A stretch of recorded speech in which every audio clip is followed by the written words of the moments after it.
തൃക്കലങ്ങോട് കുതിരാടം വെള്ളിയമ്മലിൽ പുലിയുടെ ആക്രമണമുണ്ടായതായി റിപ്പോർട്ട്. 7 ആടുകൾ കൊല്ലപ്പെട്ടു. തൃക്കലങ്ങോട് വെള്ളിയമ്മൽ NC കരീമിന്റെ വീട്ടിലെ 7 ആടുകളെ കൊല്ലുകയും ഇതിൽ ഒരെണ്ണത്തിന്റെ പകുതി ഭക്ഷിക്കുകയും ചെയ്ത നിലയിൽ കണ്ടെത്തി. കഴിഞ്ഞ ദിവസം രാത്രി 11:45-നായിരുന്നു സംഭവം. സംഭവത്തിന്റെ CCTV ദൃശ്യങ്ങൾ പരിശോധിച്ചതിൽ നിന്നും പുലിയാണ് ആക്രമണം നടത്തിയതെന്നാണ് നിഗമനം. സംഭവത്തെക്കുറിച്ച് വനം വകുപ്പിനെ വിവരം അറിയിച്ചിട്ടുണ്ട്. ജനവാസ മേഖലയിൽ പുലിയുടെ സാന്നിധ്യം സ്ഥിരീകരിച്ച സാഹചര്യത്തിൽ നാട്ടുകാർ അതീവ ജാഗ്രത പാലിക്കണമെന്ന് അധികൃതർ മുന്നറിയിപ്പ് നൽകി.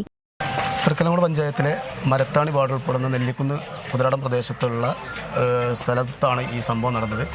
ഏതാനും ദിവസങ്ങൾക്ക് മുമ്പ് നമ്മുടെ പ്രദേശത്തുള്ള വിവിധ ടാപ്പിംഗ് തൊഴിലാളികൾ മറ്റു പ്രദേശങ്ങളിലൊക്കെ ഇത് ചുറ്റുപാടുള്ള മറ്റു പ്രദേശങ്ങളിൽ നിന്നൊക്കെ ഇത്തരത്തിലുള്ള ജീവിയെ കണ്ടു എന്നുള്ള ഒരു കാര്യങ്ങളൊക്കെ പറഞ്ഞിരുന്നു. പക്ഷെ അന്നൊന്നും നമ്മുടെ നാട്ടുകാരായാലും മറ്റാളുകളായാലും ഇതിൻ്റെ അത്ര ഗൗരവത്തിലെടുത്തില്ല.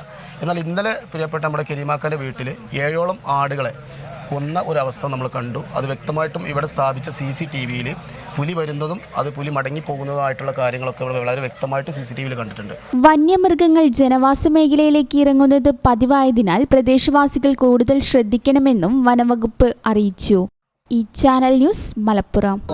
ഞങ്ങളെപ്പറ്റി നിങ്ങൾക്കല്ലേ കൂടുതൽ അറിയുന്നത്? പരിശുദ്ധിയുടെ സുവർണ പാരമ്പര്യം. Hayath golden diamonds Valanchery.